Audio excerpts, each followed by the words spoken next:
کیا خوبصورت اشعار لکھے گئے کہ واہ کیا بات ہے ماہ رمضان کی، واہ کیا بات ماہ رمضان کی، واہ کیا بات ماہ رمضان کی، آیا رمضان آ گیا رمضان، واہ کیا بات ماہ رمضان کی، جان رمضان پر میری قربان، واہ کیا بات ماہ رمضان کی، فضل رب سے پھرا گیا رمضان،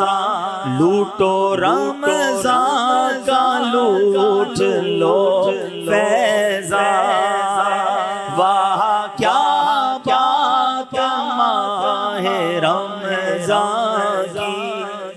تو رمضان کی پہلی رات انشاءاللہ یہ 2 رکعتیں پڑھنی ہے، میں ریپیٹ کر دیتا ہوں، ہر رکعت میں سورہ فاتحہ کے بعد ایک مرتبہ سورہ فتح، اذا جاء نصر اللہ والفتح، یہ پوری سورت، اور جب پوری کر لے 2 رکعت تو 10 بار سورہ قدر، انا انزلناہ فی لیلۃ القدر، یہ پوری سورت، اور اس کے بعد 10 مرتبہ درود پاک پڑھنے ہیں۔ سبحان اللہ، ماہ رمضان تو کیا آتا ہے، بیڑا پار ہو جاتا ہے، گناہ گاروں کی بن آتی ہے۔ اللہ اس رمضان کی برکتیں ہم سب کو نصیب فرمائے۔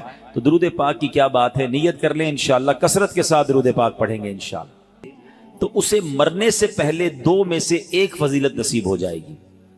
اور یہ جو 2 انعام ہے نا، جن دونوں میں سے کوئی ایک ملے گی، یہ دونوں ہی بڑے کمال کے ہیں۔ فرمایا یا تو اس بندے کو خواب میں اللہ تعالیٰ کا دیدار نصیب ہو جائے گا، ہائے ہائے، اور فرمایا دوسری کیا ہے، یا پھر دوسری فضیلت اس کو یہ ملے گی کہ وہ شب قدر کو حاصل کر لے گا۔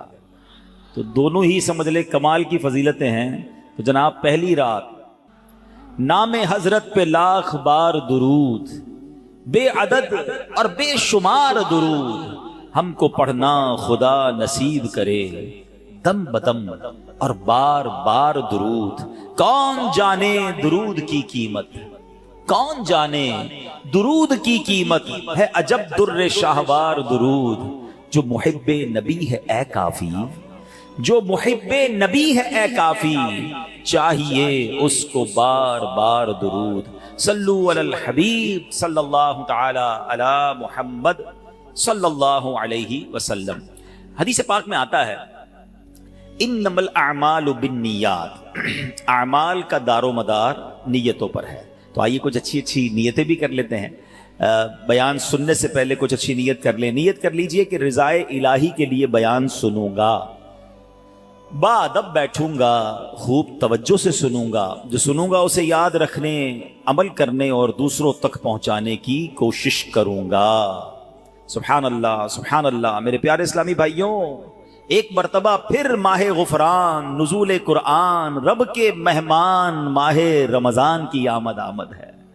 کچھ ہی دن کے بعد یہ اعلان ہوگا، مبارک ہو، ماہ رمضان المبارک کا چاند نظر آ گیا ہے۔ یہ اعلان سنتے ہی انشاءاللہ عاشقان رمضان کے دل خوشی سے جھوم اٹھیں گے، چہروں پر تازگی آ جائے گی، مسجدوں کی رونق بڑھ جائے گی، تراویح کا سلسلہ، فرض نمازیں، کوئی نوافل کی کثرت کر رہا ہوگا، کوئی تلاوت قرآن کا فیض اٹھا رہا ہوگا، سحر و افطار کی رونقیں ہوں گی، روزانہ بعد اثر و بعد تراویح انشاءاللہ عالمی مدنی مرکز فیضان مدینہ میں 2 مدنی مذاکروں کی بھی انشاءاللہ ترکیب ہوگی، اس کی بھی بہاریں ہوں گی۔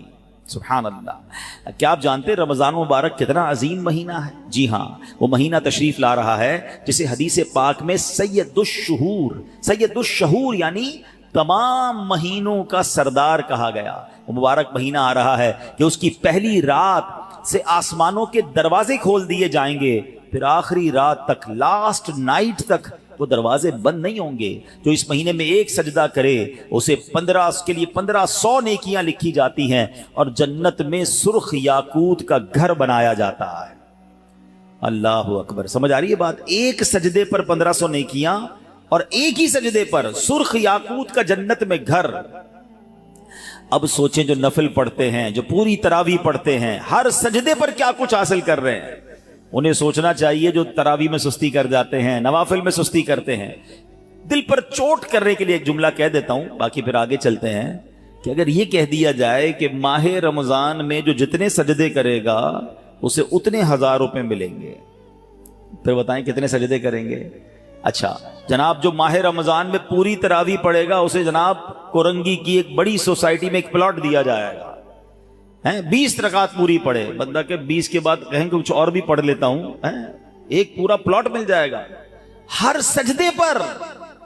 کراچی میں نہیں، پاکستان کے پوش ایریا میں نہیں، جنت میں سرخ یاقوت کا گھر دیا جا رہا. تو کتنے سجدے کرنے چاہیے رمضان میں؟ وارے نیارے ہو گئے نا، اتنا آسان. سبحان اللہ. اور سنو، وہ مہینہ آ رہا ہے کہ جو ماہ رمضان کا پہلا روزہ رکھتا ہے اس کے پچھلے گناہ معاف کر دیے جاتے ہیں. صبح سے شام تک 70,000 فرشتے اس کے لیے دعائیں مغفرت کرتے ہیں. آج دنیا میں پتہ ہے ہم کسی بڑے بزرگ شخصیت کو ڈھونڈ رہے ہوتے ہیں، کسی عالم دین سے پیار ہوتا ہے، کسی پیر صاحب سے محبت ہوتی ہے، بندہ کہتا ہے جا کے یار ان سے دعا کروا لوں میرا کام ہو جائے گا. اللہ کے فرشتے، اور وہ بھی کتنے، 70,000 صبح سے شام تک روزہ دار کے لیے دعائیں کر رہے ہیں. سبحان اللہ. جس میں نفل کا ثواب فرض کے برابر، فرض کا ثواب 70 گنا بڑھا دیا جائے گا. رمضان مبارک کی جب پہلی رات آتی ہے اللہ پاک اس امت کی طرف نظر رحمت فرماتا ہے، اور جس پر اللہ نظر رحمت فرمائے اسے کبھی عذاب نہ دے گا. اس سے کیا پتہ چل رہا ہے؟ 2-3 باتیں آ گئی ہیں کہ پہلی رات بڑی امپورٹنٹ ہے. آخری رات تو ہے ہی امپورٹنٹ، وہ بعد میں بتاؤں گا، مگر چونکہ ابھی پہلی رات آنے والی ہے نا، first night of Ramzan is very important. آپ نے سنا اس رات ہمیں یہ 2 رکعتیں پڑھنی ہیں. پھر فرمایا اس رات اللہ جس پر نظر رحمت فرمائے گا اس پر کبھی عذاب نہیں ہوگا. اور پھر کیا فرمایا کہ پہلی رات آسمانوں کے دروازے کھول دیے جاتے ہیں. سبحان اللہ. تو یہ خاص رات ہے. فرمایا اس مبارک مہینے میں بخشش کے پروانے بانٹے جائیں گے. کون سا وقت بڑا سینسٹیو ہے؟ جو افطار کا وقت ہے نا، یہ بڑا سینسٹیو ہے، بڑا حساس، بڑا خوبصورت وقت ہے. حدیث پاک میں آتا ہے جس کا مضمون ہے ہر روز افطار کے وقت 10 لاکھ گناہگاروں کی بخشش کی جائے گی. اور اس مبارک مہینے میں جب جمعہ آئے گا نا، کل بھی جمعہ ہے مگر وہ شعبان کا ہے، انشاءاللہ اللہ رمضان تک ہمیں زندہ رکھے، صحت و عافیت کے ساتھ عطا فرمائے. انشاءاللہ جو اگلا جمعہ ہوگا اور رمضان میں جتنے جمعے ہوں گے، فرمایا تب تو وارے نیارے ہو جائیں گے. جمعرات کی مغرب سے لے کر غروب آفتاب سے جمعے کے غروب آفتاب تک، یہ جو 24 آورز ہیں، یہ جو دن رات ہے، فرمایا ہر گھڑی میں 10 لاکھ گناہگار جہنم سے آزاد کر دیے جاتے ہیں. اور وہ بھی کون سے؟ جن پر جہنم واجب ہو چکی تھی، گناہوں کی وجہ سے جن پر جہنم واجب ہو گئی، وہ گناہگار بخشے جائیں گے. اللہ اکبر. اب سوچو یہ رمضان کیسا مہینہ ہے، اس کی کتنی خوشی ہونی چاہیے، کتنی پریپریشن ہونی چاہیے. افطار کا وقت تو اتنا نازک وقت ہے کہ 10 لاکھ بخشے جا رہے ہیں. ہم افطار میں کس کام میں لگے رہتے ہیں بھائی؟ سموسے آگے کے نہیں آئے، پکوڑے آگے کے نہیں آئے، شربت کہاں ہے، دہی بلے کہاں ہیں، فلاں چیز کہاں ہے. گھر میں ایک افراتفری مچی ہوئی ہوتی ہے. پلیز ٹرائی ٹو انڈرسٹینڈ، یہ افطار کا وقت مانگنے کا وقت ہے، گر گڑانے کا وقت ہے، آنسو بہانے کا وقت ہے کہ مولا آج 10 لاکھ بخشے جا رہے ہیں. ان بخشے جانے والوں میں میرا بھی نام لکھ دے. کاش سارے اپنے گھر والوں کو بھی کہہ دیا کرو کہ چھوڑ دیں کچن کے کام، ہم بیٹھ جائے، جو ہو گیا تیار ٹھیک ہے. یہ آخری 10-15 منٹ. اور سبحان اللہ کراچی والوں کو تو اور فائدہ یہ ہے کہ عین اسی وقت عالمی مدنی مرکز میں ایک عجب سما ہوتا ہے، ایک آنسوؤں کی برسات ہے، ایک دعاؤں کا سلسلہ ہے. ہمارا تو ٹائم بھی میچ ہوتا ہے نا، پنجاب والے یا دنیا کے دوسرے ملکوں والوں کا وہ افطار کا وقت نہیں ہوتا، ہمارا تو ایگزیکٹ افطار کا وقت وہی ہوتا ہے. تو کیا ہی اچھا ہو کہ باپ بھی بیٹھا ہو، ماں بھی بیٹھی ہو، بچے بھی بیٹھے ہوں اور ہاتھ اٹھے ہوئے ہوں، اللہ کی بارگاہ میں التجائیں ہوں، اے اللہ ہمارا گھرانہ تیرے دربار میں حاضر ہے، اے اللہ افطار کا وقت ہے، 10 لاکھ بخشے جائیں گے. اس بخشے جانے والوں میں ہماری فیملی کا، ہمارے گھر بار کا نام لکھ دے. تو اے میرے اسلامی بھائیوں، پردے میں جو مجھے انٹرنیٹ پر اسلامی بہنیں سن رہی ہیں، بعد میں سنیں، کچھ ایسا انتظام گھر میں کریں کہ 10, 15, 20 منٹ پہلے آپ سارے کاموں سے فارغ ہو جائیں، اب دعاؤں میں گزاریں. افطار کا وقت، افطار سے پہلے بھی دعا کریں، مگر جو خاص مقبولیت کی گھڑیاں ہیں وہ عین افطار کے بعد ہیں. افطار میں لگ جاتے ہیں ہم، کوئی کھجور کھا لی، پانی پی لیا، دوبارہ ہاتھ اٹھائیں، دوبارہ مانگیں. یہ وقت ہے مانگنے کا، یہ قبولیت کی گھڑیاں ہیں. اللہ کرے کہ ہم ان لمحات کو پراپر انداز میں، صحیح انداز میں گزارنے میں کامیاب ہو جائیں. کیا خوبصورت اشعار لکھے گئے کہ واہ کیا بات ہے، ماہ رمضان کی. واہ کیا بات ماہ رمضان کی، واہ کیا بات ماہ رمضان کی. آیا رمضان آ گیا رمضان، واہ کیا بات ماہ رمضان کی. جان رمضان پر میری قربان، واہ کیا بات ماہ رمضان کی. فضل رب سے پھرا گیا رمضان، لوٹو رمضان کا لوٹ لو فیضان. واہ کیا بات ماہ رمضان کی. انشاءاللہ وہ مہینہ آنے والا ہے. اپنے دل میں خوشی داخل کیجئے، پریپریشن کیجئے، تیاری کیجئے. آپ کے گھر پہ جیسا مہمان آتا ہے آپ ویسی تیاری کرتے ہیں نا.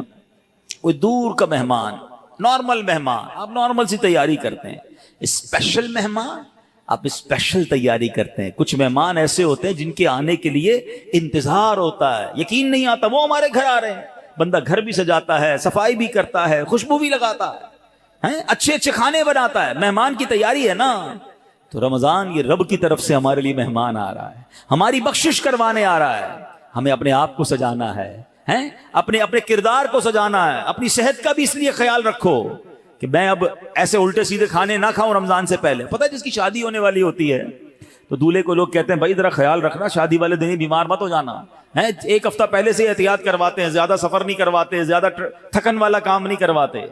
تو کیا ہی اچھا ہو کہ ماہ رمضان سے پہلے ہم اپنی صحت کا خیال رکھیں، تھوڑا سا ریسٹ کریں. مجھے روزے رکھنے ہیں، مجھے انشاءاللہ تراویحاں پڑھنی ہیں. اپنے کام کاج کو موڈیفائی کریں. آپ بہت بیزی رہتے ہیں کاروبار میں، نوکری میں، تو کوشش کریں کہ کوئی ایسی ترتیب بنائے کہ میرا کچھ کام کم ہو جائے تاکہ میں روزے رکھ سکوں، میں عبادت کر سکوں. ساری زندگی پڑی ہے کام کرنے کے لیے. لیکن عجیب بات پتہ ہے کیا ہے؟ اس وقت دو قسم کی تیاریاں ہو رہی ہیں. ہوں گے کچھ نیک لوگ جو انشاءاللہ عبادت کی تیاریاں، تلاوت کی تیاریاں، خوب روزے، تراویح اور اس کے بارے میں سوچ رہے ہوں گے. مگر کچھ لوگ وہ ہیں جو اس وقت اسٹاک جمع کر رہے ہوں گے، کاروبار کیسے چمکانا ہے، کون سی آئٹم کا ریٹ بڑھ جائے گا. وہ کاروباری لوگ پیسے کمانے کی تیاری کر رہے ہوں گے. کچھ گھر والے وہ ہوں گے جو یہ سوچ رہے ہوں گے بھئی رمضان میں پکانا کیا ہے، کھانا کیا ہے، کون سی آئٹم لینی ہے. رمضان کھانے پینے کے لیے نہیں آتا. اچھا ویسے بڑی عجیب بات ہے، ذرا سوچیں آپ کہ ماہ رمضان میں ہم روزے رکھتے ہیں. لاجیکلی تو سمجھ یہ آتا ہے کہ ہمارا وزن ٹھیک تھوڑا کم ہو جانا چاہیے، ہم تھوڑے سمارٹ ہو جائیں. مگر کئی لوگ وہ ہیں جن کا رمضان میں وزن بڑھ جاتا ہے. کیوں بھائی؟ اس لیے کہ سحری میں زیادہ کھاتے ہیں، پورا دن روزہ رکھنا ہے. رات زیادہ اس لیے کھاتے ہیں کہ پورا دن روزہ رکھا تھا، پھر 2 بار اور کھاتے ہیں کہ کل پھر روزہ رکھنا ہے. تو عام دنوں میں 2 بار کھاتے ہیں، رمضان میں 4-5 بار کھاتے ہیں. اور وہ کھاتے ہیں جو نہیں کھانا چاہیے. پورا سال جو چیز نہیں کھاتے وہ رمضان میں کھاتے ہیں، پھر موٹے ہو جاتے ہیں، طبیعت خراب ہو جاتی ہے، گلے خراب ہو جاتے ہیں. نہیں، ماہ رمضان تو کم کھانے کا مہینہ ہے، فریش ہونے کا مہینہ ہے. لیکن ہمارے یہاں تو فیسٹیول، اگر میں کہوں کسی کو کہ کسی غیر مسلم کو اگر رمضان میں دورہ کرا دیا جائے پاکستان کے مختلف شہروں کا اور کہیں بتاؤ کیا کیا آپ نے دیکھا، تو کہے گا لگتا ہے مسلمانوں کا کوئی کھانے پینے کا تہوار آ رہا ہے. کہ میں جس مٹھائی کی دکان پہ گیا وہ رش تھا، جس پکوڑے کی دکان پہ گیا وہ لائنیں لگی ہوئی تھی افطار سے پہلے، اور بورڈ لگے ہوئے تھے سحری آفر، افطار آفر. تو لگتا ہے مسلمانوں کا کوئی کھانے پینے کا سالانہ تہوار آتا ہے. کتنی عجیب بات ہے یار. جس مہینے میں پورا دن کھانے پینے سے رکنا ہے، اس مہینے میں سارا دن رات کھانے پینے کی باتیں ہو رہی ہوتی ہیں. مجھے بتائیں نا، ہم اب دوست آپس میں ملتے ہیں کیا بات کرتے ہیں؟ یار سناؤ آج سحری کہاں کرنی ہے؟ اچھا بھائی افطار کہاں کرنا ہے؟ رات کدھر چلنا ہے کھانے کے لیے؟ ارے بھائی یہ بات کون کرے گا؟ تراویح کدھر پڑھنی ہے آج؟ تلاوت کدھر کرنی ہے؟ تہجد کہاں پڑھنی ہے؟ علم دین کی محفل کدھر سجی ہوئی ہے؟ ذکر و اذکار میں آج بیٹھ کے کدھر کرنا ہے؟ آج مل کے اللہ کی بارگاہ میں گر گڑا کر دعائیں کہاں کرنی؟ یہ گفتگو کیوں نہیں ہوتی؟ ماہ رمضان تو نیکیوں کا اجر بڑھا دیا گیا، مگر دماغ میں ایک ہی بات گھوم رہی ہوتی ہے، یا دوسری آج کل کھیل کود شروع ہو گیا رمضان میں. ایسا نہ کریں. ماہ رمضان کے کیسے کیسے فضائل ہیں ذرا سنیے گا. معراج شریف کی روایات میں ہے، معراج کے دولہ مکی مدنی مصطفیٰ صلی اللہ تعالی علیہ وسلم نے سدرۃ المنتہا کے قریب ایک فرشتہ دیکھا. آپ فرماتے لم ار مثلہ، لم ارا مثلہ، یعنی ایسا نرالا فرشتہ میں نے کبھی نہیں دیکھا. نبی پاک فرما رہے ہیں. تو آپ فرماتے ہیں کہ میں نے ایسا نرالا فرشتہ تو کبھی نہیں دیکھا تھا. یہ جب تسبیح کرتا تھا تو اس کی ایسی خوبصورت آواز تھی کہ اس آواز سے عرش بھی جھوم اٹھتا تھا. میں نے جبرائیل سے پوچھا ایو خلقی ھذا، اے جبرائیل یہ کون سی مخلوق ہے؟ عرض کی حضور یہ ایک فرشتہ ہے جو حضرت آدم علیہ السلام سے 2000 سال پہلے پیدا کیا گیا تھا. میں نے پوچھا اس سے پہلے یہ کہاں تھا؟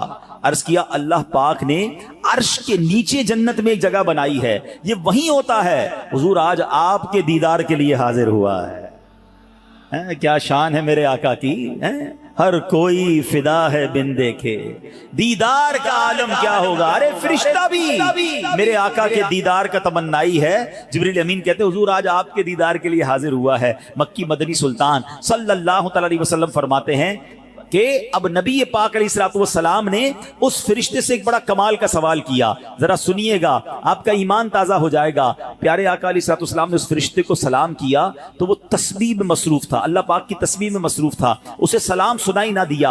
اب جبریل امین نے اسے کہا ھذا محمد صلی اللہ علیہ وسلم، یہ محبوب خدا جناب رسول اللہ صلی اللہ علیہ وسلم ہے. جب اس نے سنا تو خوشی سے اپنے 2 سبز پر پھیلائے. یہ اتنے بڑے پر تھے جنہوں نے آسمان اور زمین کو گھیر لیا. اب اس نے مجھے نبی پاک فرماتے ہیں مجھ سے گلے ملنے کی سعادت حاصل کی، ادب سے بوسہ بھی دیا. پھر عرض کی یا رسول اللہ صلی اللہ تعالی علیہ وسلم آپ کے لیے گڈ نیوز ہے، آپ کے لیے خوشخبری ہے کہ اللہ پاک نے آپ ماہ رمضان کے صدقے آپ کی امت کی بخشش فرما دی. اس فرشتے نے نبی پاک کو خوشخبری عرض کی کہ حضور آپ کی امت کو اللہ نے ماہ رمضان کے صدقے بخش دیا ہے. سبحان اللہ. نبی ہاشمی صلی اللہ علیہ وسلم مزید فرماتے ہیں اس فرشتے کے سامنے 2 صندوق رکھے ہوئے تھے جن پر ہزاروں تالے لگائے ہوئے تھے. میں نے پوچھا ان صندوقوں میں کیا ہے؟ اس فرشتے نے عرض کی ان صندوقوں میں آپ کی امت کے روزہ داروں کے لیے جہنم سے آزادی کے پروانے ہیں. آئے ہائے، ہماری آمد ہماری مغفرت کا انتظام پہلے ہی رب نے فرما دیا ہے.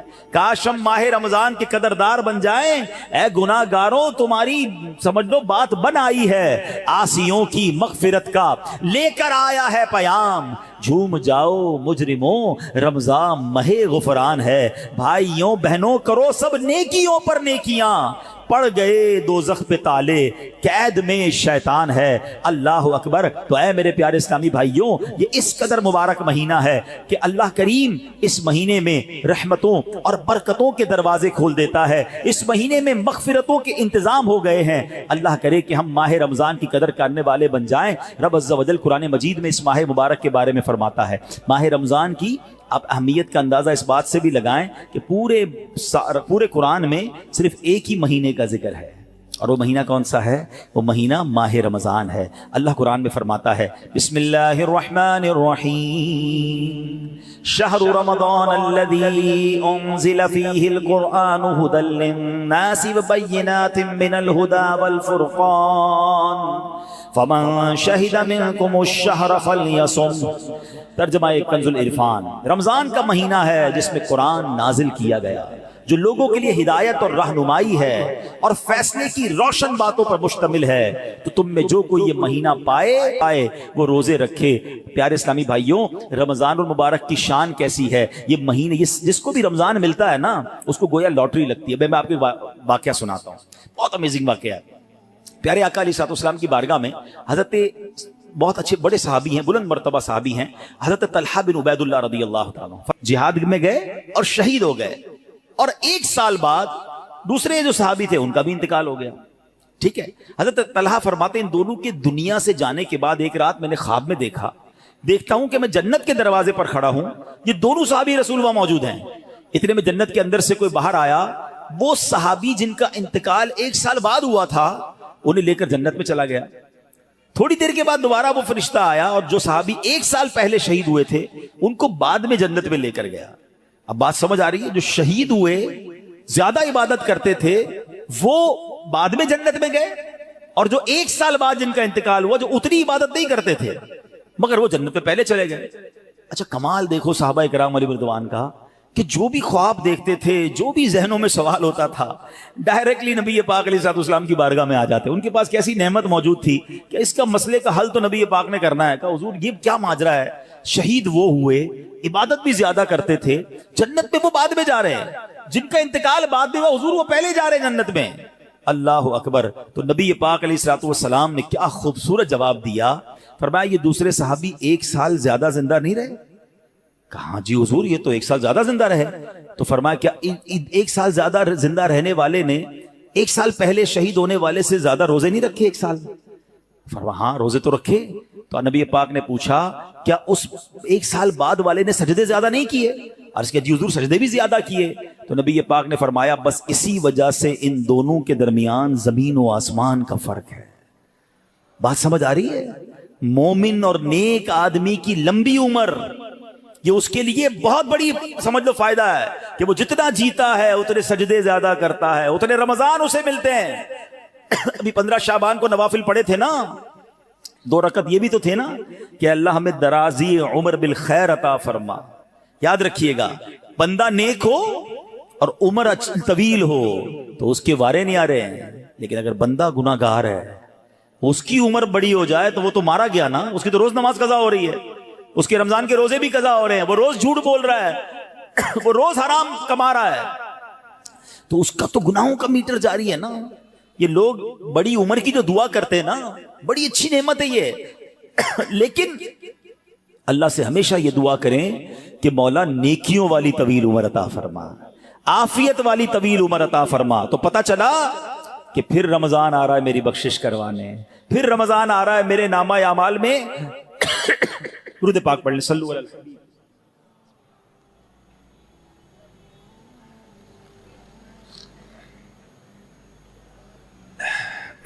تو پتہ چلا کہ ماہ رمضان یہ ہمارے لیے بہت بڑا احسان ہے۔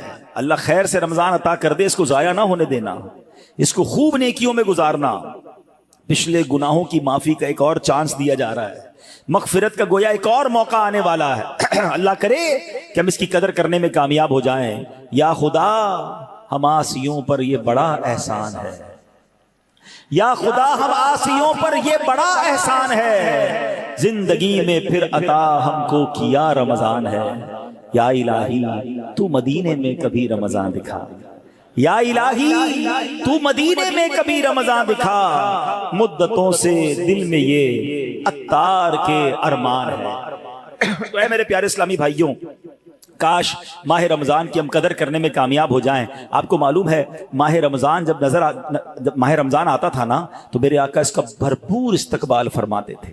انشاءاللہ دعوت اسلامی کی طرف سے آج امید ہے کہ نگران شورا اور پھر پرسوں امیر اہل سنت ایک نرالا انداز استقبال کا اعلان کرنے والے ہیں۔ میں نہیں چاہتا میں پہلے اعلان کروں، ہمارے بزرگوں سے وہ اعلان آ جائے گا تو آپ سب کو پتہ چل جائے گا۔ ویسے تو انشاءاللہ جیسے میں نے کہا کہ اس نیت سے گھر کی صفائی کرنا، گھر میں خوشبو لگانا، اچھا لباس پہننا ہے، خوشی کا اظہار کرنا، ایک دوسرے کو مبارکباد دینا، یہ بھی بہت ضروری ہے۔ دیکھیے ہمیں اگر اپنی آنے والی نسلوں تک یہ بات باقی رکھنی ہے کہ رمضان کی اہمیت رہے، ہمارے بچوں کو پتہ چلے، انہیں سارا سال انتظار رہے، تو ہمیں بھی ماہ رمضان کو سیلیبریٹ کرنا چاہیے۔ نبی پاک کیا کرتے، میرے آقا جب چاند نظر آتا نا سبحان اللہ، تو پیارے آقا علیہ الصلوۃ والسلام قبلے کی طرف رک کر کے یوں دعا مانگتے۔ ذرا دعا دیکھیے گا کون سی ہے۔ آقا کی دعا کیا ہوتی؟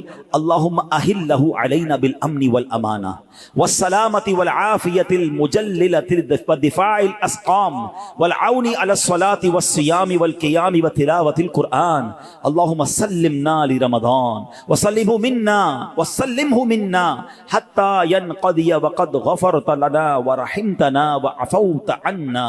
اے اللہ اس چاند کو ہم پر امن و امان، سلامتی، مکمل عافیت اور بیماریوں سے حفاظت کا ذریعہ بنا، اور نماز، روزے، عبادت اور تلاوت قرآن پر مدد کا سبب بنا۔ اے رب کریم ہمیں رمضان کی وجہ سے سلامتی عطا فرما، یعنی اسے ہمارے لیے سلامتی والا بنا اور اسے ہم سے سلامتی عطا فرما، یہاں تک کہ جب یہ رخصت ہو تو تیری مغفرت و رحمت اور عفو درگزر ہمارا یقینی مقدر بن چکا ہو۔ سبحان اللہ۔ تو پتہ چلا رمضان مبارک کی آمد پر خوشخبریاں دینا، لوگوں کو مبارکباد دینا، یہ اچھا کام ہے۔ انشاءاللہ اگر ہم رمضان کی آمد کی خوشی بنائیں گے، اللہ کی رحمت جوش میں آئے اور کاش ہم جنت کے حقدار بن جائیں۔ مگر ایک احتیاط اس میں کرنی ہے، جب بھی رمضان آتا ہے نا تو ایک بڑا عجیب سا میسج وائرل ہوتا ہے۔ کیا وائرل ہوتا ہے؟ حدیث پاک میں ہے کہ جس نے سب سے پہلے آمد رمضان کی مبارک دی اس کے لیے جنت واجب ہو جاتی ہے۔ ایسی کوئی حدیث ہمارے آقا مکی مدنی مصطفیٰ صلی اللہ تعالی علیہ وسلم سے ثابت نہیں ہے، نہ ہی رمضان کے بارے میں، نہ ہی کسی مبارک مہینے کے بارے میں۔ ایسے جھوٹے میسیجز کو آگے بڑھانا نہیں چاہیے۔ جو بھی آپ کو میسج بھیجے اس کو محبت کے ساتھ سمجھائیں کہ ایسی کوئی حدیث نہیں ہے۔ حدیث پاک ذرا غور سے سن لیں، جو ہر میسج آگے فارورڈ کر دیتے ہیں نا، پہلے چیک تو کریں یہ حدیث ہے بھی کہ نہیں، ہم کہیں جھوٹی حدیث یا جھوٹی بات پھیلانے کا سبب تو نہیں بن رہے۔ حدیث پاک سنیے گا، من کذب علی متعمدا فلیتبوأ مقعدہ من النار۔ آقا فرماتے جس نے مجھ پر جان بوجھ کر جھوٹ باندھا، مثلا نبی پاک علیہ الصلوۃ والسلام نے کوئی بات فرمائی نہیں تھی اور یہ کہہ دیا کہ پیارے آقا علیہ الصلوۃ والسلام کی حدیث ہے، تو ایسا بندہ اپنا ٹھکانہ جہنم میں بنا لے۔ تو بالکل بھی اور لوگ اچھا یہ تو عجیب ہے نا، کہیں بیٹھے اللہ قرآن میں یہ فرماتا ہے بھائی قرآن میں آیا ہے، کدھر آیا ہے بھائی یہ اس کو بھی نہیں پتا ہے، حدیث میں یہ بات آئی ہے، بھائی کون سی حدیث کس کتاب ہے پتا کچھ نہیں ہے، اپنی طرف سے بولی جا رہے ہیں۔ بھائی کس نے کہا ہے آپ کو قرآن میں آیا ہے، حدیث میں آیا ہے، آپ کو جو پتا نہیں ہے، آپ کو یاد نہیں ہے، اتنا سخت معاملہ ہے نبی پاک کی طرف جھوٹ باندھنا ہے۔ اور آقا نے کیا فرمایا، اپنا ٹھکانہ جہنم بنایا۔ تو آپ کہہ دیں میں نے کہیں پڑھا ہے، ہو سکتا ہے میں نے کہیں سنا ہے، قرآن اور حدیث کی بات کرتے تو لرزہ آ جانا چاہیے۔ ایک زبر زیر پیش کا ہم فرق نہیں کر سکتے قرآن میں، جناب اللہ نے قرآن میں یہ فرمایا، تم کو نہیں پتا قرآن میں یہ ہے، بحث کریں گے اور قرآن کو بیچ میں لے آئیں گے۔ یہ ہماری خواتین بھی بہت کرتی ہیں۔ تو مہربانی کر کے اس سے توبہ کریں، اور ان معاملات میں جب تک آپ کے سامنے، آپ دیکھیں آج کروڑوں لوگوں کی تقدیریں بدلنے والے، لاکھوں ہزاروں حافظ اور عالم بنانے والی شخصیت امیر اہل سنت، نہ جانے کتنی ہزاروں ان کو حدیثیں یاد ہوں گی، کتنی روایتیں اور آیتیں یاد ہیں، مگر آج بھی آپ مدنی مذاکرے میں دیکھیں یہ کیوں، یہ ہماری تربیت کے لیے کہ وہ پہلے قرآن کی کوئی آیت پڑھنی ہے تو لکھا ہوا سامنے لاتے ہیں، حدیث پڑھنی تو پورا پڑھ کے سناتے ہیں، تاکہ ایگزیکٹلی وہی لفظ لوگوں کے سامنے جائے جو نبی پاک کے مبارک دہن مبارک سے نکلا ہے۔ میارے آقا علیہ الصلوۃ والسلام کا ہر وہ لفظ جو نبی پاک کی زبان اقدس سے نکلا ہے، وہ چونکہ چنانچہ جیسا کہ کر کے نہیں، ایگزیکٹلی وہ بیان کرنے کی کوشش کرتے ہیں۔ اور یہ تربیت ہے دنیا بھر کے دعوت اسلامی والوں، بلکہ میں کہتا ہوں ساری دنیا کے مسلمانوں کے لیے، کہ بات کس کی کر رہے ہو یار، کس کی زبان سے وہ جملہ نکلا ہے آپ کو پتا ہے؟ پوچھو میرے اعلیٰ حضرت سے وہ زبان کیسی ہے، اس کی گفتگو کیسی ہے۔ میرے رضا کہتے ہیں وہ دہن جس کی ہر بات وحی خدا، وہ دہن جس کی ہر بات وحی خدا، چشمہ علم و حکمت پہ لاکھوں سلام، وہ زبان جس کو سب کن کی کنجی کہیں، اس کی نافذ حکومت پہ لاکھوں سلام۔ تو ہماری آپ کی جرت نہیں ہونی چاہیے کہ حدیث میں اپنی طرف سے حاشیے لگائیں، اپنی طرف سے معاذ اللہ قرآن پاک کے بارے میں بعض اوقات تو یہ بات ایمانیات پر آ جائے گی اگر اپنی طرف سے کوئی بات ایڈیشن کر رہا ہے، تو بڑے احتیاط کی حاجت ہے۔ البتہ ماہ رمضان ایک اور خوبصورت آیت سنیے گا، اس میں قرآن پاک نے جو ہم پر رمضان کے روزے فرض کیے گئے نا، اس کا ریزن بیان کیا۔ یعنی ہماری شریعت ہم سے چاہتی کیا ہے، روزے تو ہم برسوں سے رکھ رہے ہیں، بچپن سے روزے رکھ رہے ہیں، کئی ایسے یہاں ایسے ہوں گے، لیکن اس روزے سے میں حاصل کیا کرنا ہے؟ قرآن کیا فرماتا سنو، اللہ قرآن میں فرماتا ہے یا ایھا الذین آمنوا کتب علیکم الصیام کما کتب علی الذین من قبلکم، اے ایمان والو تم پر روزے فرض کیے گئے جیسے تم سے پہلے لوگوں پر فرض کیے گئے تھے، مگر آگے ریزن بتایا گیا کیوں کیے گئے، لعلکم تتقون، قرآن کہتا ہے تاکہ تم پرہیزگار بن جاؤ۔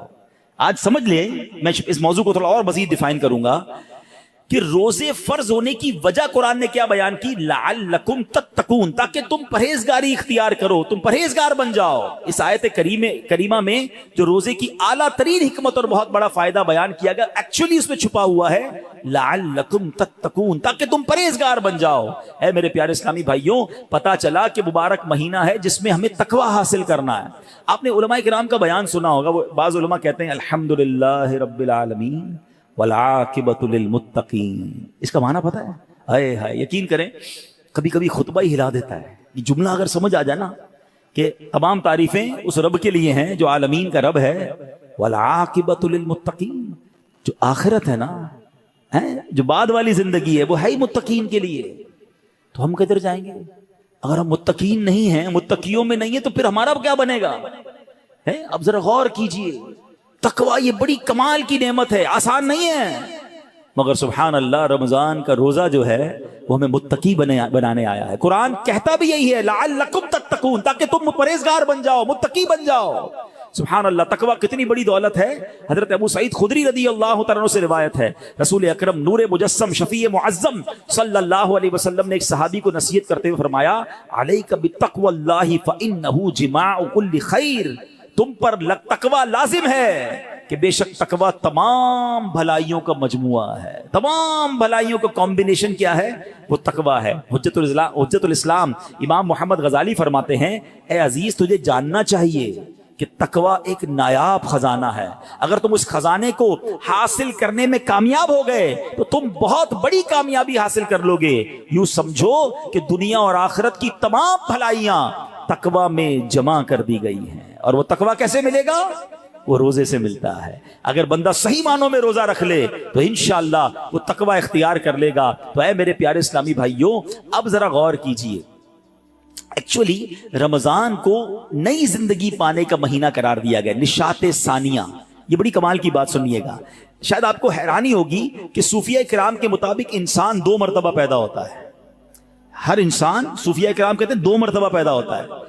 پہلی ولادت تو وہ مشہور ہے جب ہم دنیا میں آئے, کوئی 30 سال پہلے آیا, کوئی 40 سال, ڈیٹ آف برتھ ڈے بناتے ہیں نا, وہ تو پہلی ولادت ہے. فرمایا دوسری ولادت وہ ہوتی ہے کہ جب بندہ دل کی پاکیزگی حاصل کر لیتا ہے, جب بندہ باطنی بیماریوں سے, حرص, لالچ, ہوس, دنیا کی محبت, تکبر, خود پسندی سے اپنے آپ کو پاک کر لیتا ہے. یہ اس کی دوسری ولادت ہوتی ہے. یعنی زندگی میں ایک موقع ملتا ہے بدلنے کا, ٹرن اراؤنڈ ہونے کا, اپنے آپ کو سدھارنے کا, سچی توبہ کرنے کا.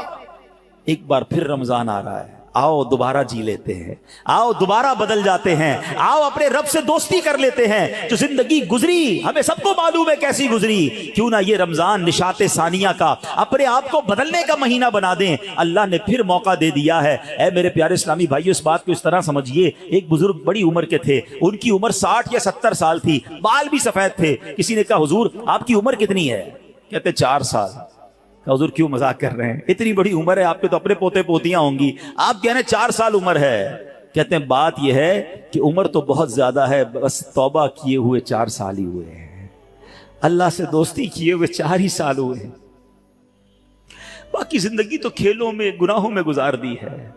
اب آپ سنبھالیں تو کام اپنے سنور جائے, ہم نے تو کمائی سب کھیلوں میں گوائی ہے. پتہ نہیں ہم کب بدلیں گے, کب وہ زندگی پھر حاصل کریں گے, ورنہ زندگی کیسے گزر رہی ہے. ہم میں سے بہت سارے اچھی طرح جانتے ہیں کہ صبح ہوتی ہے, شام ہوتی ہے, زندگی یوں ہی تمام ہوتی ہے. کبھی کبھی تو ڈر لگتا ہے یار کہ زندگی بڑھ رہی ہے, ہمارے گناہ بڑھ رہے ہیں, نیکیاں بڑھ رہی ہیں. کبھی سوچے تو صحیح, کوئی بیلنس شیٹ تو بناؤ کہ ہر گزرنے والا دن ہم اپنی موت کے قریب ہو رہے ہیں. یہ جو برتھ ڈے پر خوشی بناتے ہیں ان کو سوچنا چاہیے. میں نہیں کہتا ناجائز ہے, لیکن جس کی 20 سال کا ہو گیا, 25 سال, 30 سال, آپ سمجھ رہے ہیں آپ آگے بڑھ رہے ہیں, آپ موت کے قریب ہو رہے ہیں. ایک زندگی کا سال کم ہو رہا ہے, ہر گزرنے والا دن ہم قبر کے قریب ہو رہے ہیں. عقل کیا کہتی ہے کہ جو قبر کے جتنا قریب ہوتا جائے اسے نیکیاں اور بڑھانی چاہیے, مگر ہمارا تو ماجرا ہی الگ ہے. اعلیٰ حضرت کہتے ہیں نا, نفس یہ کیا ظلم ہے جب دیکھو تازہ جرم ہے. نفس یہ کیا ظلم ہے جب دیکھو تازہ جرم ہے. نہ تمہاں کے سر پہ اتنا بوجھ بھاری, واہ واہ, روز جرم, روز گناہ, روز خطائیں, ہمارا بنے گا کیا؟ تو کتنی کمال کی بات بزرگ نے کہی کہ میری عمر تو 4 سال ہے, کیونکہ اس سے پہلے والی زندگی تو میں شمار ہی نہیں کرتا ہوں. توبہ کی ہے, نمازیں شروع کر دی ہیں, اللہ کو راضی کرنے والے کام شروع کیے, یہی میری اصل زندگی ہے. تو اے میرے پیارے اسلامی بھائیوں, کاش ہمیں یہ بات سمجھ آ جائے اور ہم توبہ کرنے والے بن جائیں. اللہ پاک کے نبی حضرت عیسیٰ علیہ نبینا علیہ الصلوۃ والسلام کا فرمان ہے, لن یلج ملکوت السماوات من لم یولد مرتین, یعنی جو بندہ 2 مرتبہ پیدا نہیں ہوتا وہ آسمانی بادشاہت میں داخل نہیں ہو سکتا. یہ بزرگوں کے اقوال ملتے ہیں کہ دوسری زندگی کب ملی تمہیں؟ توبہ کے بعد والی زندگی, اللہ سے دوستی والی زندگی.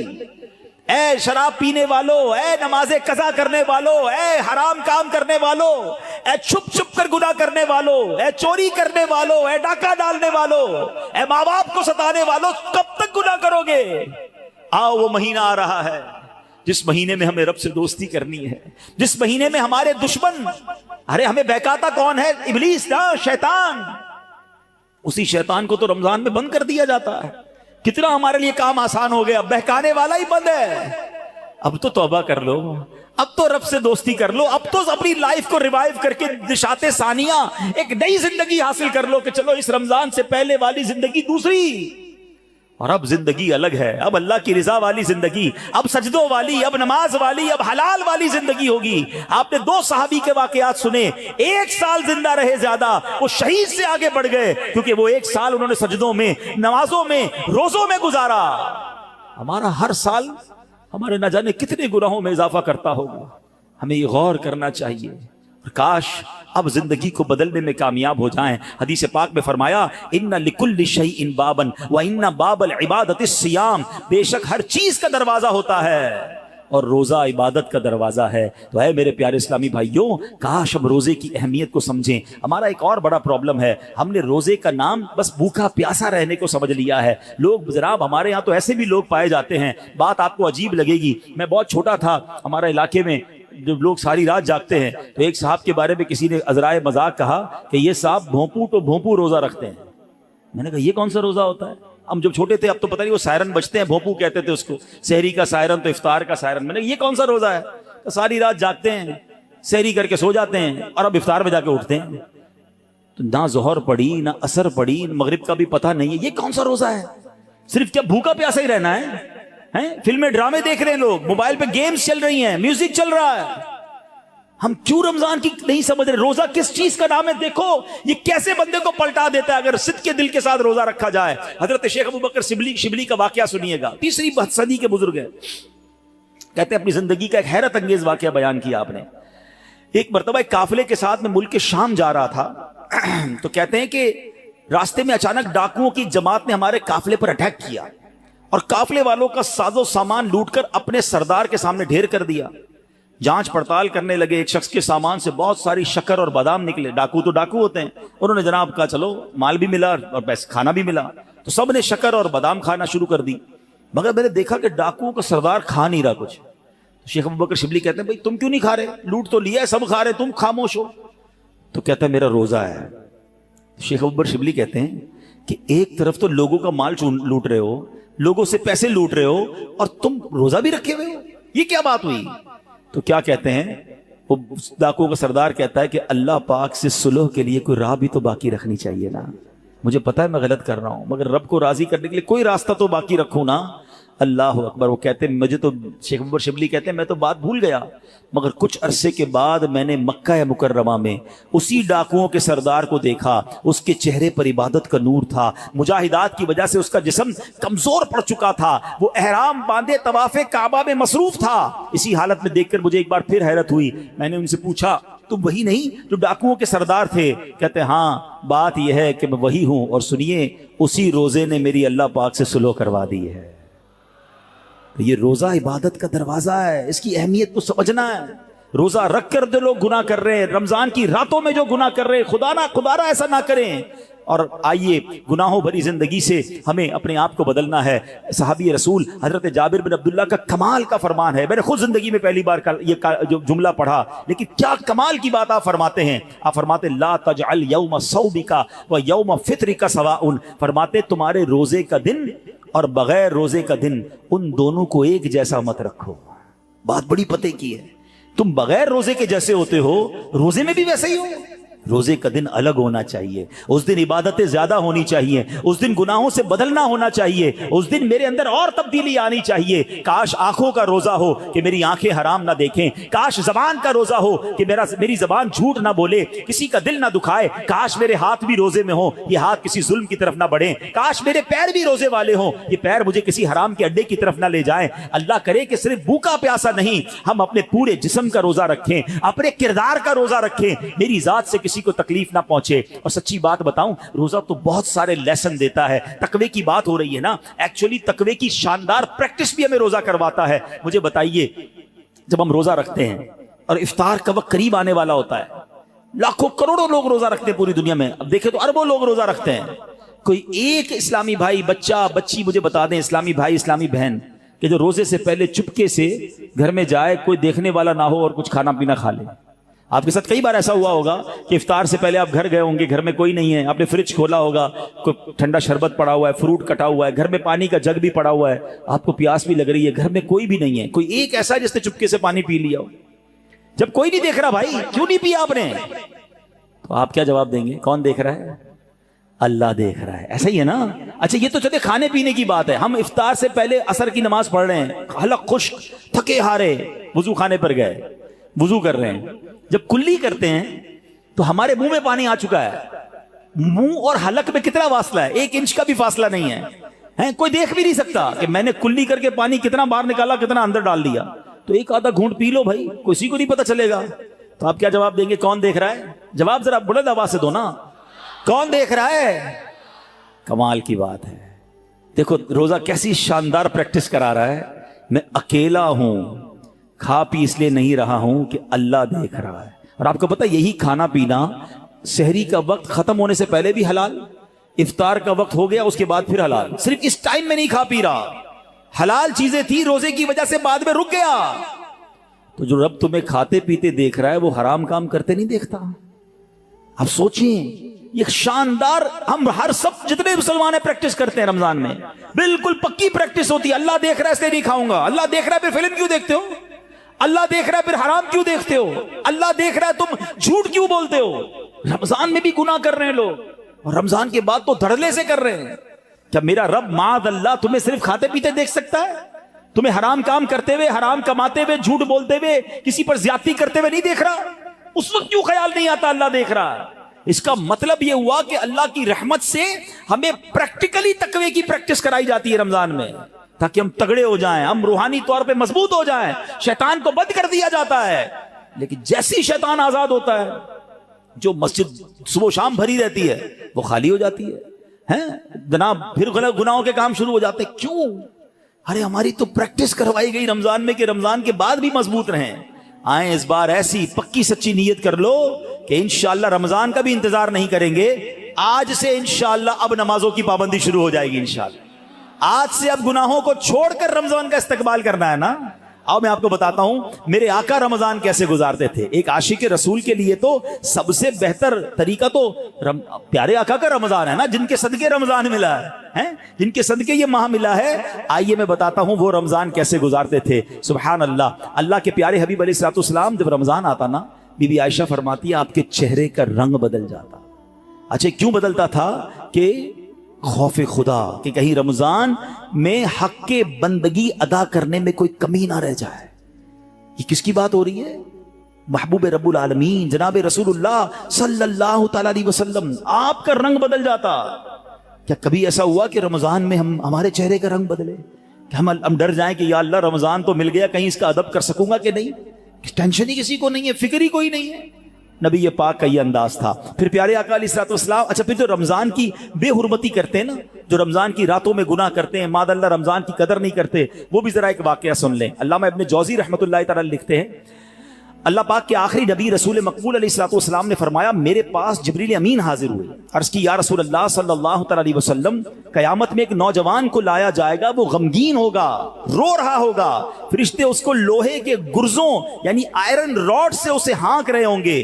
وہ نوجوان 1000 سال تک الامان الامان پکارتا رہے گا، لیکن اس کو امان نہیں دی جائے گی. پھر اس نوجوان کو 1000 سال کے بعد رب قہار کی بارگاہ میں پیش کیا جائے گا. اللہ پاک فرشتوں کو حکم دے گا کہ اسے منہ کے بل جہنم میں ڈال دو. جبریل امین کا بیان سن کر رسول اکرم صلی اللہ تعالی علیہ وسلم نے فرمایا اے جبریل یہ کون ہوگا؟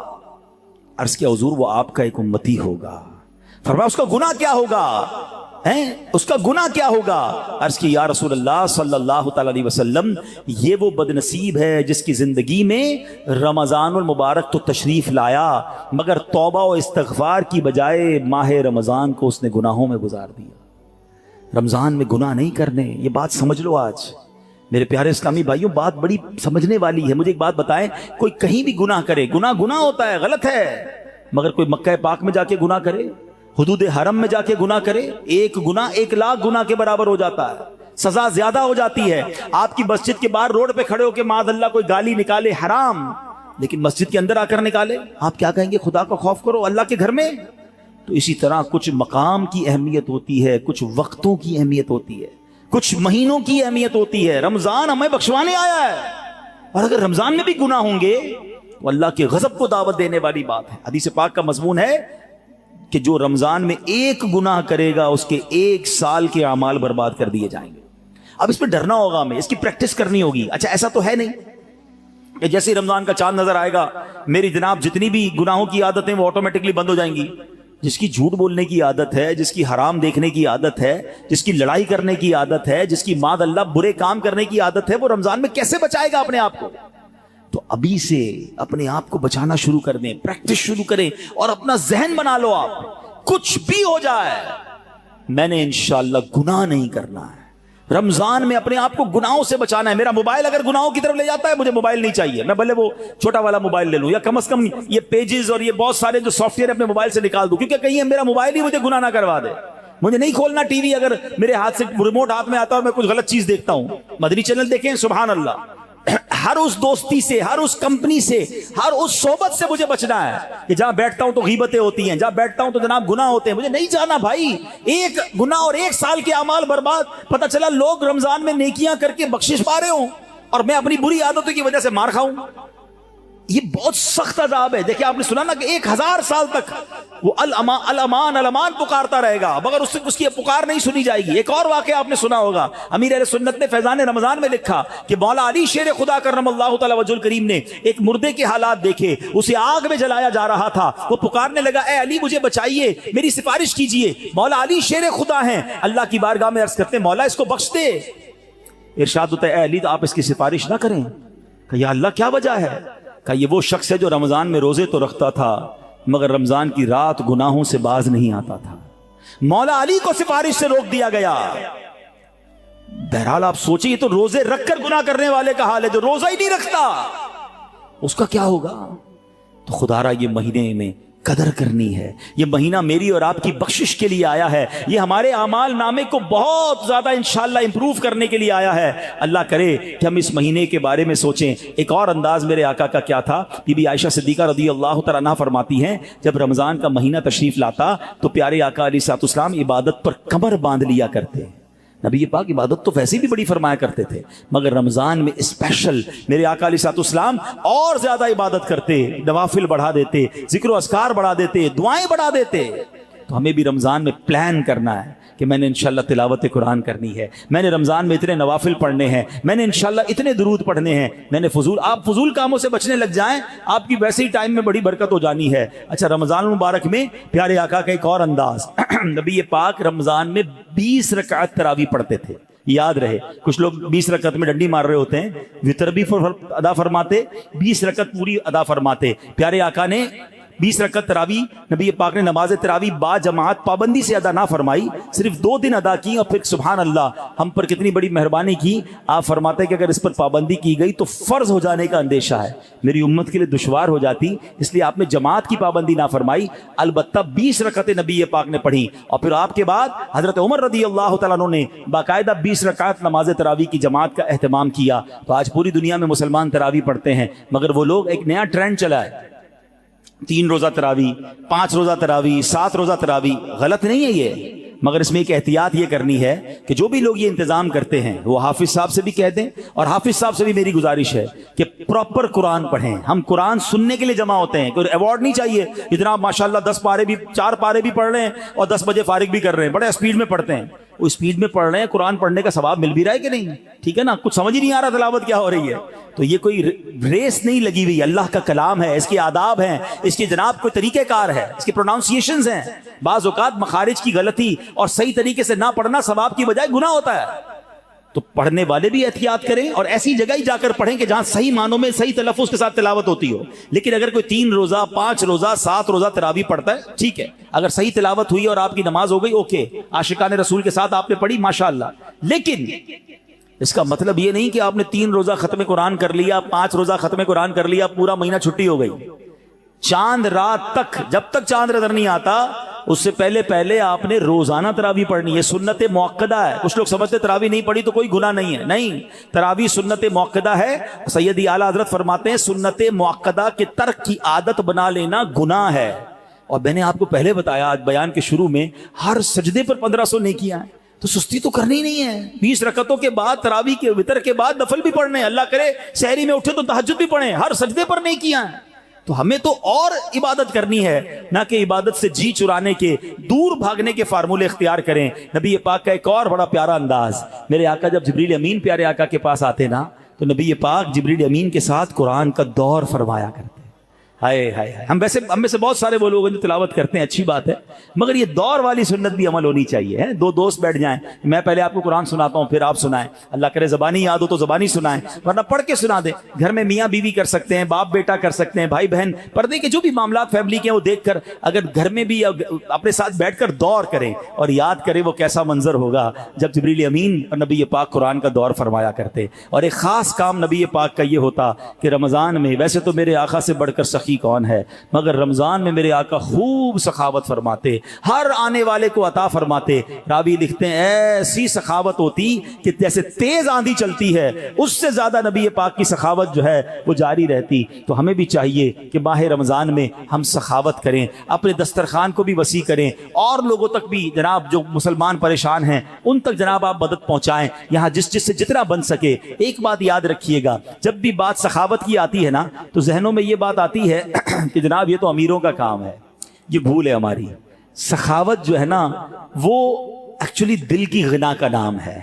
کوئی بے شک 1 روپیہ دے اللہ کی راہ میں، اخلاص کے ساتھ دے، اپنی حیثیت کے مطابق دے رہا ہے، ہو سکتا ہے اس کے 1 روپیہ کسی کے لاکھ روپے سے بڑھ جائے۔ حدیث پاک میں بھی ہے، ایک حدیث پاک کا مضمون ہے کہ 1 لاکھ سے بڑھ گیا۔ صحابی نے کہا حضور 1 لاکھ سے کیسے بڑھ گیا؟ تو کچھ اس طرح ارشاد فرمایا کہ ایک شخص آیا جس کے پاس 2 دینار تھے یا 2 درہم تھے، اس نے وہ 1 اللہ کی راہ میں دے دیا، اور ایک آیا جس کے پاس لاکھوں تھے، وہ لاکھوں میں سے اس نے 1 لاکھ دیا۔ تو بتائیں نا زیادہ بڑا سخی کون ہوا؟ 2 میں سے 1 دے دیا، 50% دے دیا، تو اصل سخی تو وہ ہوا۔ تو اللہ کی بارگاہ میں دل دیکھا جاتا ہے، یہ نہ دیکھو میں کتنی کوانٹٹی دے رہا ہوں، مگر آپ یہ سوچ لو کہ اپنی حیثیت کے مطابق میں نے سخاوت کرنی ہے۔ اور ویسے ہی لوگ بڑے پریشان ہیں، یہ دن ہے سخاوت کرنے کے، کسی کا دسترخوان اچھا کر دیں، کسی کی جناب افطاری سحری اچھی کر دیں، کسی کے بچوں کی عید اچھی کر دیں۔ ہمارا ایک اور بڑا پرابلم ہے کہ بعض اوقات ہم روڈ پر مانگنے والوں کو تو بہت کچھ دے رہے ہوتے ہیں، لیکن گھروں میں لوگ بڑے پریشان ہیں، تو ہمیں سفید پوش لوگوں کو تلاش کر کے، اچھا اب یہ بھی جب کہتا ہوں تو لوگ کہتے ہیں یار سفید پوش کہاں سے ملیں گے؟ بھائی آج کے دور میں جس کی آمدنی 40-50 ہزار سے کم ہے وہ پریشان ہی ہے، وہ ہینڈ ٹو ماؤتھ ہے، اس کا پورا نہیں ہو رہا۔ اللہ نے اگر کسی کو نوازا ہے تو بن مانگے، ایک بڑا عجیب انداز بھی آج ہو گیا ہے، بھائی کوئی ضرورت ہو تو مانگ لینا۔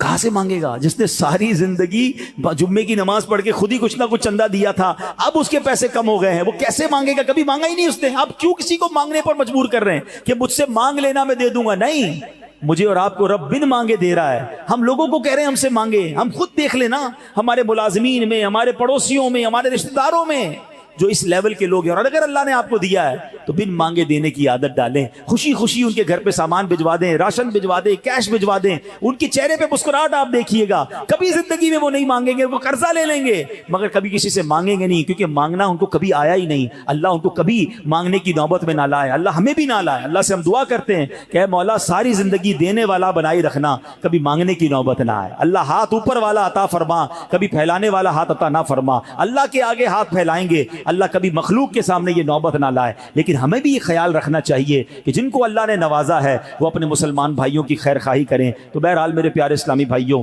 باتیں تو بڑی ہوئی کہ ماہ رمضان میں گناہوں سے بچنا ہے، ماہ رمضان میں عبادت کرنی ہے، ماہ رمضان میں تلاوت کرنی ہے، ماہ رمضان کے ایک ایک لمحے کو استعمال کریں۔ جیسا کہ میں نے کہا کہ افطار کا وقت بڑا مبارک ہے، اس وقت دعائیں کریں۔ تہجد پڑھنا بڑا آسان ہو جاتا ہے رمضان میں، جب بھی سحری کے لیے اٹھیں آپ پہلے وضو کر کے 2 رکعت، 8 رکعت تک تہجد پڑھی جا سکتی ہے، 8 پڑھ لیں ورنہ کم از کم 2 رکعت پڑھیں، کچھ دیر دعا کریں، خاص قبولیت کا وقت ہے، اور پھر آپ سحری وغیرہ گھر والے مل کر کر لیں۔ اور سبحان اللہ، پاکستان میں تو ایک اور بڑی نعمت ہمیں یہ حاصل ہے کہ دعوت اسلامی نے وہ کمال کیا جو صدیوں پہلے سے کوئی ایسی بات ہمیں سننے کو نہیں ملتی۔ ہاں میرے آقا علیہ الصلوۃ والسلام نے زندگی میں ایک بار پورے مہینے کا اعتکاف فرمایا تھا۔ اللہ سلامت رکھے میرے پیر و مرشد کو، کیا شاندار طریقہ دیا ہے کہ جس سے ممکن ہو کہ مجھے رمضان میں گناہ نہیں کرنے۔ جو یہ چاہتا ہے کہ پورا رمضان میں برکت برکتوں والا پالوں. تو کیا شاندار فارمولہ دیا کہ پورے مہینے کا اعتکاف دعوت اسلامی نے کئی سالوں سے شروع کیا ہوا ہے, اور ہزاروں ہزار اسلامی بھائی دنیا بھر میں پورے مہینے کے اعتکاف میں بیٹھتے ہیں. اور عالمی مدنی مرکز کے اعتکاف کی تو کیا بات ہے, دنیا کے کتنے ملکوں سے لوگ آتے ہیں, اور قبلہ شیخ طریقت امیر اہل سنت بھی وہاں جلوہ فرما ہوتے ہیں. تو آپ میں سے جن سے بن پڑے زندگی میں کوئی ایک رمضان تو ایسا ہو کہ ہم پورا مہینہ اللہ کے گھر میں بیٹھ جائیں. اور پھر اعتکاف کی تو کیا شان ہے. نبی پاک فرماتے ہیں من اعتکف ایمانا و احتسابا غفر له ما تقدم من ذنبه. آقا فرماتے ہیں جو ایمان کی حالت میں ثواب حاصل کرنے کے لیے اعتکاف کرے اس کے پچھلے سارے گناہ معاف کر دیے جاتے ہیں. تو آخری عشرے کے اعتکاف کی تو شان ہی نرالی ہے. پورا مہینہ نہیں تو آخری عشرے کا اعتکاف کریں. کیوں کہ ایک رات ہے, ہاں وہ بڑی کمال کی رات ہے. قرآن پاک میں رمضان کا تو ذکر آیا نا, اس رات کے لیے تو پوری سورت آئی ہے سورہ قدر کے نام سے.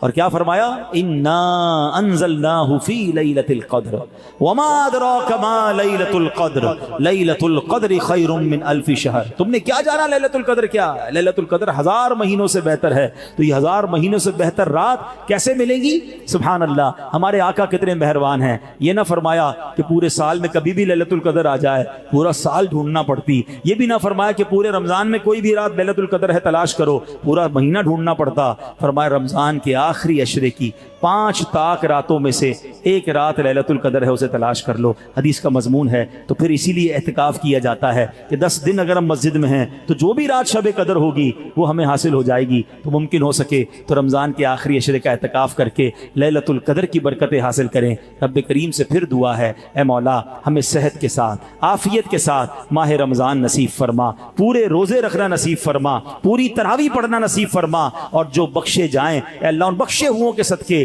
ہم گناہگاروں کی بھی بخشش فرما. الحمدللہ ماہ رمضان میں لوگ اپنی زکوٰۃ اپنے عطیات دیتے ہیں. پہلے اپنے غریب رشتہ داروں کا خیال رکھیں, یہ ان کا حق ہے. اور اس کے بعد میری گزارش ہے, عاشقان رسول کی عظیم تحریک دعوت اسلامی, وہ تنظیم جس نے دنیا بھر میں کمال کر دکھایا ہے, لاکھوں لاکھ حافظ قرآن اور جناب ناظرہ قرآن پڑھنے والے فارغ کیے. آج ماشاءاللہ کورنگی میں میرے ساتھ بائیں طرف 80 بچے ہیں. اسی مسجد میں لگنے والے مدرسۃ المدینہ مدرسہ اجمیر فیضان اجمیر مدرسے میں ان 80 بچوں نے ناظرہ قرآن ختم کیا ہے. انشاءاللہ ابھی اجتماع کے بعد ان کی اسناد کی تقسیم بھی ہوگی. تو آپ سوچیں کہ ابھی کیلکولیشن ہم کر رہے تھے کہ دعوت اسلامی جو ہے اس نے اب تک 5 لاکھ کے قریب حافظ قرآن اور ناظرہ پڑھنے والے فارغ کر دیے ہیں. آپ سوچیں یہ کتنی بڑی خدمت ہے. اور اس وقت تقریباً مدارس اور جامعات میں ملائیں تو 5 لاکھ کے قریب بچے اور بچیاں بغیر فیس کے قرآن پاک پڑھ رہے ہیں, درس نظامی کر رہے ہیں. الحمدللہ ایک بڑی کمال کی کیلکولیشن آئی ہے, لوگ اپنی اپنی اچیومنٹ بیان کرتے ہیں, ذرا سنیے گا. 2023 میں پہلے کی بات نہیں کر رہا, صرف 2023 میں دعوت اسلامی نے 12,586 حافظ قرآن ہمیں عطا کیے ہیں ایک سال میں. اچھا اس کو مہینے پہ ڈیوائیڈ کریں تو ماہانہ 1048 حافظ قرآن, اور روزانہ پہ ڈیوائیڈ کریں تو روزانہ ایوریج بنتی ہے 35 حافظ قرآن. اب اس کو ایک اور کیلکولیشن میں کریں تو ہر گھنٹے, ہر گزرنے والا گھنٹہ جو ہے دعوت اسلامی کا آلموسٹ 1.5 یعنی 1.5 حافظ قرآن. اگر 2 گھنٹے گزرے تو 3 حافظ اور مل جاتے ہیں اس امت کو. یہ کیسی فیکٹری ہے, لوگ اسی طرح حساب کرتے ہیں نا اپنی فیکٹری کا کہ میری پروڈکشن اتنی ہے, مہینے کے اتنے کنٹینر, تو روز کا اتنا, اور جناب گھنٹے کا اتنا. آپ یہ بتائیں ثواب کی کیسی فیکٹری دعوت اسلامی نے لگا دی ہے کہ روزانہ 35 حافظ قرآن. یہ 2023 کی بات ہے, 2024 میں یہ اور بڑھ جائے گا انشاءاللہ. تو یہ صرف حافظ قرآن کی بات ہو رہی ہے. علماء بن رہے ہیں, مساجدیں بن رہی ہیں, اور جناب schools Islamic English medium school بن رہے ہیں, اسلام آباد میں یونیورسٹی بن چکی ہے. اور آگے چلیں تو الحمدللہ میڈیا کے ذریعے جو کام ہو رہا ہے, کس بندے کے ہاتھ میں موبائل نہیں ہے تو کون سا سوشل میڈیا کا پلیٹ فارم ہے جو دعوت اسلامی نہیں ہے. الحمدللہ 5 کروڑ سے زیادہ فالوورز تک نیکی کی دعوت اسلامی پہنچا رہی ہے. اور سبحان اللہ مختلف زبانوں میں 45 سے زیادہ زبانوں میں کتابیں ٹرانسلیٹ ہو رہی ہیں تاکہ دنیا بھر کے لوگوں تک اسلام کی دعوت پہنچائی جائے. ہزاروں غیر مسلم مسلمان ہو رہے ہیں. دینی کاموں کی بات کے ساتھ جب ویلفیئر کی کام بات کرتے ہیں تو میں سمجھتا ہوں دنیا میں اتنی بڑی ویلفیئر آرگنائزیشن کہاں آپ کو ملے گی, اور کتنے لوگ ان کے ساتھ وابستہ ہیں کہ جب اعلان ہوتا ہے کہ خون کی ضرورت ہے تو 60,000 سے زیادہ خون کی بوتلیں دے دی جاتی ہیں. جب اعلان ہوتا ہے کہ سیلاب زدگان پریشان ہیں تو جناب اب تک 6,000 گھر آلموسٹ بن گئے, اور پھر ہزاروں گھروں کی تعمیر جاری ہے. اربوں روپے کی امداد ہے. ترکیہ ہو, شام کا زلزلہ ہو, فلسطین کے مسلمانوں کی مدد ہو. الحمدللہ دعوت اسلامی کا شعبہ FGRF آپ کو ہر جگہ خدمت کرتا ہوا نظر آتا ہے. تو ایسی تحریک جو ہمیں حافظ بھی دیتی ہو, عالم بھی دیتی ہو, امام بھی دیتی ہو, امت کو رہنما بھی دیتی ہو, اور جب وقت پڑے تو خون بھی دیتی ہو, مشکل وقت آ جائے تو غریب مسلمانوں کی امداد بھی کرتی ہو, مصیبت زدوں کی امداد کرتی ہو, تو ایسی تحریک کا ہم کیوں نہ ساتھ دیں. سچی بات تو یہ ہے کہ ہمارے پیسوں کا نصیب جاگتا ہے, ہمارے پیسوں کا بھاگ جاگتا ہے کہ ہمارے پیسے اتنے بڑے عظیم کام میں لگ جائیں. تو نہ صرف رضا مسجد میں موجود عاشقان رسول, دنیا بھر کے وہ اسلامی بھائی جو مجھے اس وقت لائیو سوشل میڈیا پہ سن رہے ہیں یا بعد میں اس بیان کو دیکھیں, خدارا اپنی دعوت اسلامی کا دل کھول کر ساتھ دیں. اپنی آخرت کا اس میں آپ سمجھیں کہ سامان کر رہے ہوں گے کہ نہ جانے میرے پیسوں سے کوئی حافظ بن گیا, کوئی عالم بن گیا, جناب کسی دکھیارے مسلمان کی مدد ہو گئی اور قیامت کے دن وہی میری مغفرت کا ذریعہ بن گیا. تو اپنی زکوٰۃ میں, اپنے عطیات میں, رمضان میں جو عید کا فطرہ دیں, ان تمام چیزوں میں دعوت اسلامی کو ضرور آپ نے اس کو کنسیڈر کرنا ہے, اس کا ساتھ دینا ہے. اللہ کریم سے دعا ہے کہ رب کریم ہمیں اپنی دعوت اسلامی کا دل کھول کر ساتھ دینے کی توفیق عطا فرمائے. آئیے میرے پیارے اسلامی بھائیوں, آج چونکہ جمعرات ہے اور ہر جمعرات ہمیں کچھ درود پاک اور دعائیں پڑھائی جاتی ہیں, تو ہم انشاءاللہ اپنے معمولات کو پورا کر لیتے. درود پاک پڑھ لیں, صلو علی الحبیب.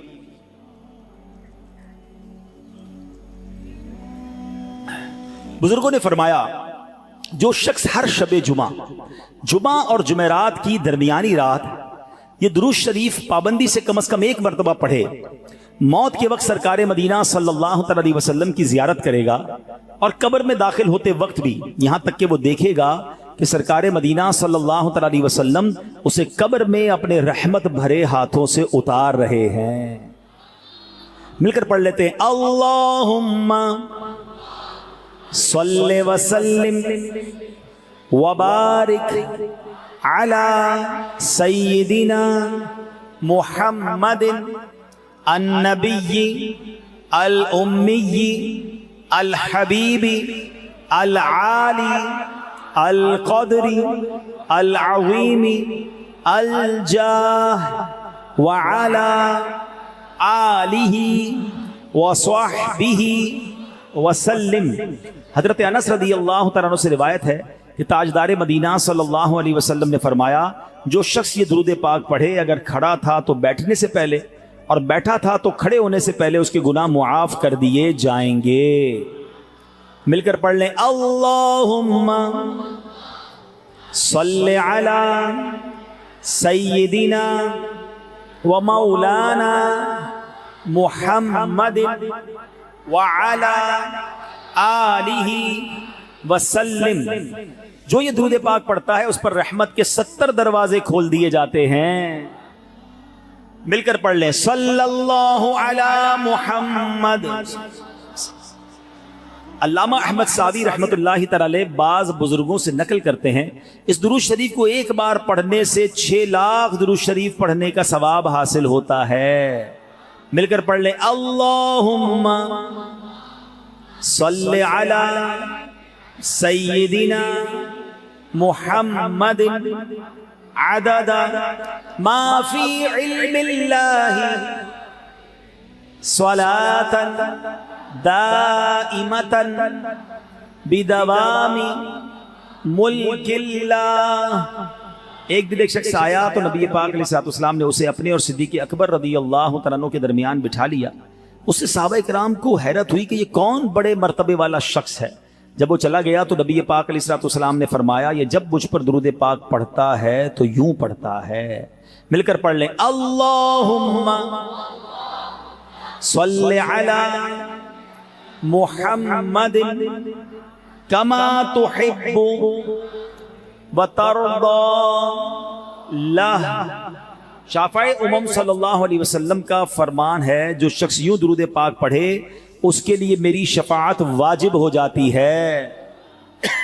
اللہم صلی علی محمد وانزلہ المقعد المقرب عندک یوم القیامہ. حضرت ابن عباس رضی اللہ عنہ سے روایت ہے کہ سرکار مدینہ صلی اللہ علیہ وسلم نے فرمایا اس کو پڑھنے والے کے لیے 70 فرشتے 1000 دن تک نیکیاں لکھتے ہیں. مل کر پڑھ لیں, جزا اللہ عنا